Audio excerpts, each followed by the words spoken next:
उत्तर प्रदेश की 403 विधानसभा सीटों में से एक सीट ऐसी है जिसका जिक्र पैन यूपी होता है, यानी उत्तर प्रदेश के किसी भी कोने में चले जाइए, उस हाई प्रोफाइल सीट के बारे में चर्चा होती ही होती है। उस सीट का नाम है सरधना। अब सरधना का जिक्र मैं आज अचानक क्यों कर रहा हूं, इसके पीछे जवाब यह है कि सरधना में बीएसपी ने अपने प्रत्याशी का ऐलान कर दिया है और बीएसपी के ऐलान के साथ ही सरधना का त्रिकोणीय संघर्ष चुनाव के पहले, क्योंकि चुनाव के बाद तो पता चलेगा ना कि यह संघर्ष त्रिकोणीय रहा या किसी को जनता ने एक तरफा जिता दिया, पर चुनाव के पहले जो संघर्ष त्रिकोणीय दिख रहा है उसकी तस्वीर पूरी साफ हो चुकी है। मतलब बीएसपी से कौन, एसपी अलायंस से कौन और बीजेपी से कौन। आइए आपको बताते हैं कि सरधना का जो संग्राम है ना वो ऑन है और जनता किसके नाम पर फैसला देगी, जरा जानने की कोशिश करते हैं। बड़ा ही दिलचस्प राजनीतिक समीकरण है सरधना का और यहां के नेताओं का जो आपसी राजनीतिक सामंजस्य है ना विद इन पार्टी और पार्टी के बाहर, वो और दिलचस्प है और इसी वजह से सरधना को एक हाई प्रोफाइल और वेरी इंटरेस्टिंग सीट माना जाता है। चलिए देखिए, एक चेहरे को तो आप पहचान ही रहे होंगे बहुत अच्छे से, संगीत सोम। दूसरे चेहरे को भी आप बहुत अच्छे से पहचान रहे होंगे, अतुल प्रधान। अब एक चेहरा ऐसा है जो नया है लेकिन जिसने दोनों को चुनौती दे दी है, विनीत चौधरी, लेकिन ये जाने जाते हैं विनीत बराला के नाम से। इनके गांव का नाम बराला है। अब यहां एक चीज जान लीजिए, अखिलेश यादव के बेहद करीबियों में इनका नाम शुमार, योगी आदित्यनाथ के बेहद करीबियों में इनका नाम शुमार। अब इसमें एंट्री हो गई है, बीएसपी ने ऐलान कर दिया है विनीत चौधरी, विनीत बराला का।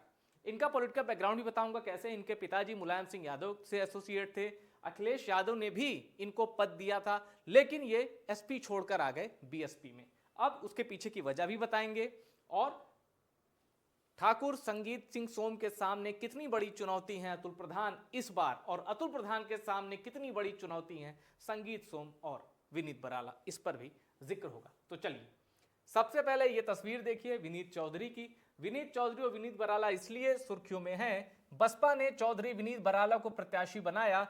सरधना सीट से 2027 विधानसभा चुनाव लड़ेंगे, कार्यकर्ता सम्मेलन में ऐलान। सरधना विधानसभा से विनीत बराला बने बसपा प्रत्याशी, सम्मेलन में भीड़ जुटाकर साधा सपा भाजपा पर निशाना। अब ये वलीदपुर में बीएसपी का एक सम्मेलन हुआ था जिसमें मेरठ मुरादाबाद मंडल के प्रभारी विक्रम सिंह जाटव ने यह ऐलान किया कि सरधना से विनीत चौधरी लड़ेंगे और उसके बाद तस्वीर साफ हो गई लगभग। संगीत सोम के गढ़ में मायावती की सिंधमारी, सरधना में बसपा का जाट कार्ड, अब बीजेपी के सामने ट्रिपल चैलेंज। अब ये हेडलाइन थोड़ी सी गलत है, संगीत सोम के गढ़ में। अगर ये संगीत सोम का गढ़ होता तो 2022 में वो हारते नहीं, ठीक है। अब यहां देखिए, मैं जिन अतुल प्रधान की बात कर रहा हूं वो समाजवादी पार्टी के अंदर उनका कद इतना है कि मेरठ से ये लोकसभा के प्रत्याशी बन गए थे, पर्चा भर दिया था, बाद में हटे वो पीछे। पर सोचिए, टीवी के राम अरुण गोविल के सामने अतुल प्रधान की जो चुनौती थी लगभग तय हो गई थी। बाद में अतुल प्रधान को नाम वापस लेना पड़ा। अब यहां आपको जानने के लिए एक बड़ी दिलचस्प चीज बताता हूं, 2022 में सरधना की सीट पर क्या हुआ था, आइए जरा इसको देखते हैं। 2022 में सरधना की सीट पर अतुल प्रधान ने संगीत सोम को मात दी थी। अतुल प्रधान को 1,18,573 वोट मिले, संगीत सोम को 1,03,73 वोट मिले। यानी अगर आप हार जीत का अंतर देखेंगे 18,200 हार जीत का अंतर है। अब यहां जो बीएसपी के कैंडिडेट थे संजीव धामा, 18,140 वोट, यानी हार जीत का जो अंतर था उससे कम। अब आप यहां ये नहीं कह सकते कि बीएसपी की वजह से ये संगीत सोम हार गए या बीएसपी ने अतुल प्रधान को जिता दिया, ये आप नहीं कह सकते, क्योंकि हार जीत का अंतर जो है वो बीएसपी के प्रत्याशी को मिले वोट से ज्यादा है। अब यहां मामला बाइपोलर दिख रहा है, आइदर अतुल प्रधान आइदर संगीत सोम। जनता का रुझान बता रहा है कि इन्हीं दोनों को चुनने के लिए वोटर बड़ी तादाद में निकले कि सरधना का एमएलए कौन होगा, या तो अतुल प्रधान होगा या तो संगीत सोम।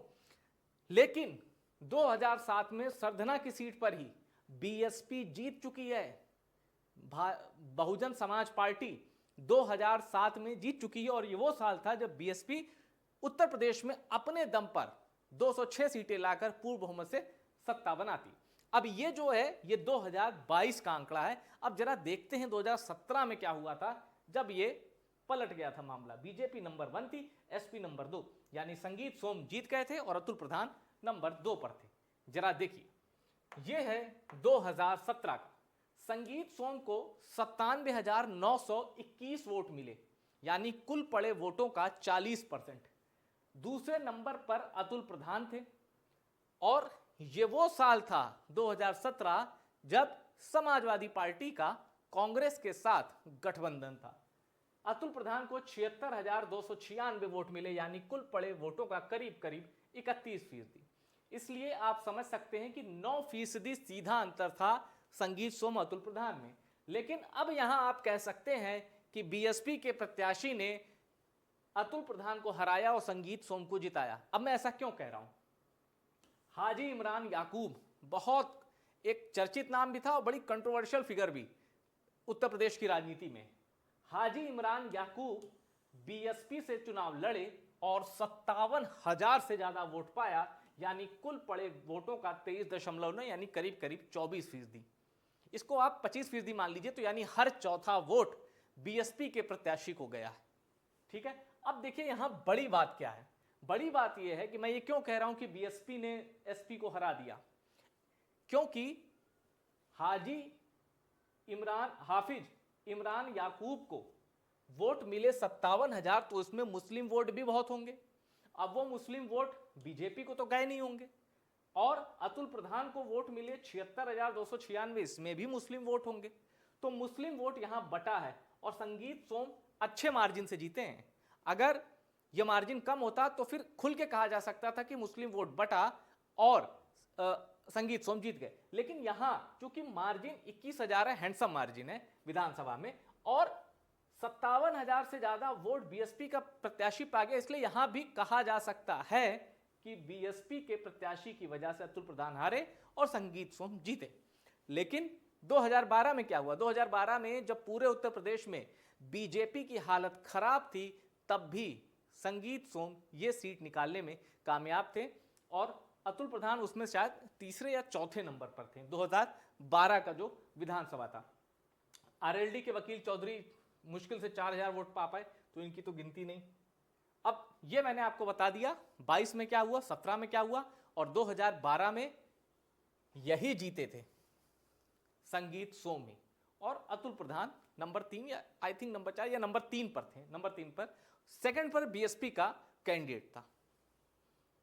तो आपने देखा कि बीएसपी 2022 में सिर्फ 18,000 वोट पाती है, लेकिन 2017 और 2012 में बहुत अच्छे वोट मिलते हैं, और 2007 में तो बीएसपी का वहीं से विधायक बनता है। ठीक है, अब देखिए एक और दिलचस्प कहानी बीजेपी की अंतर कलह की शुरू करते हैं। संगीत सोम 2024 के चुनाव के नतीजे आए तो उसके बाद बड़े वायरल हो गए।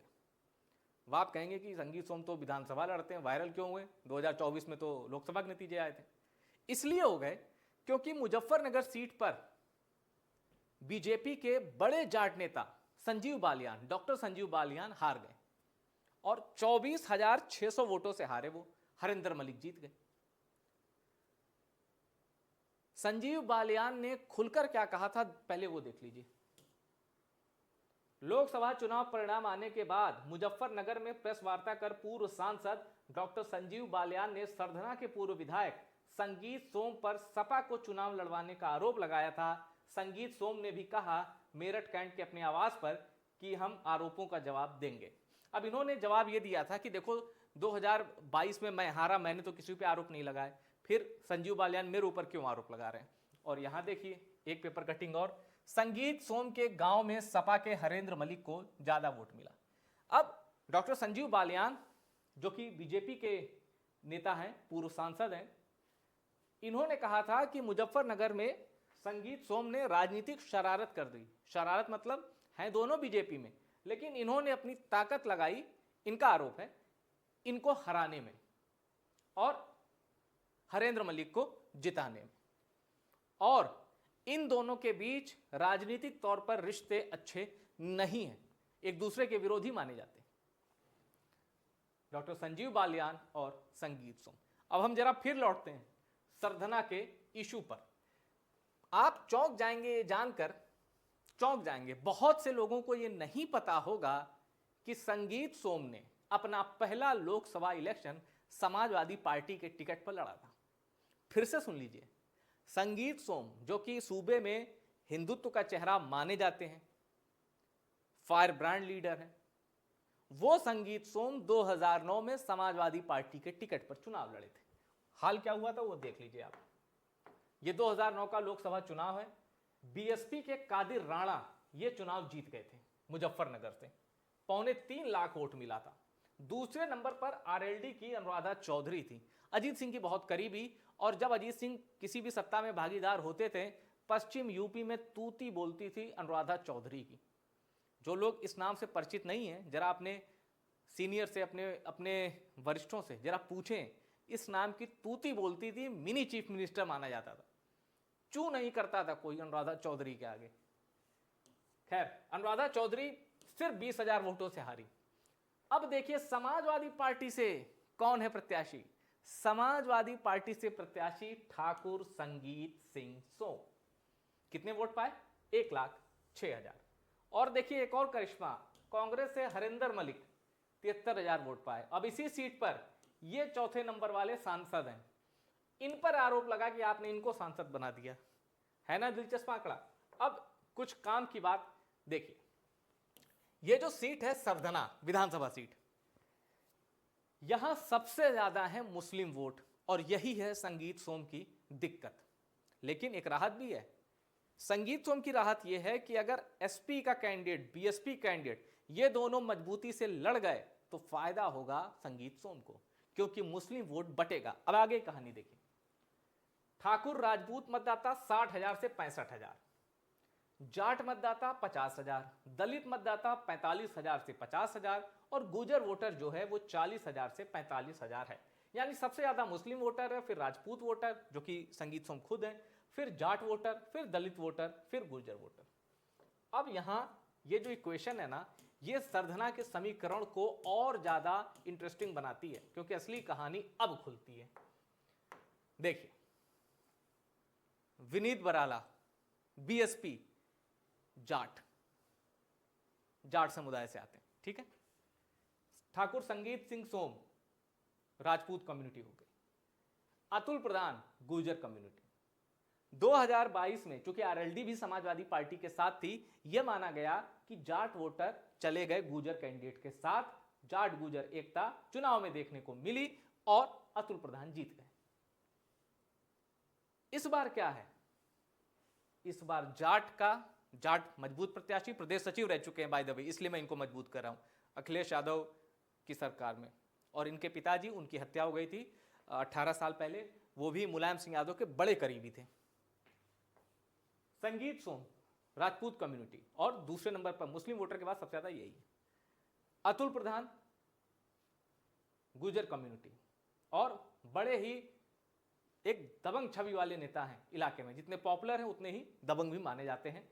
और जिस दौर में, मतलब एक होता है ना कि आप 2017 आया, 300 से ज्यादा सीटें बीजेपी आई, लेकिन अतुल प्रधान अपने क्षेत्र में डटे रहे, लड़ते रहे, और एक कहा जाता है कि एक दमदार राजनीतिक योद्धा, वो इनकी पहचान है, और वो पहचान इनकी भी है।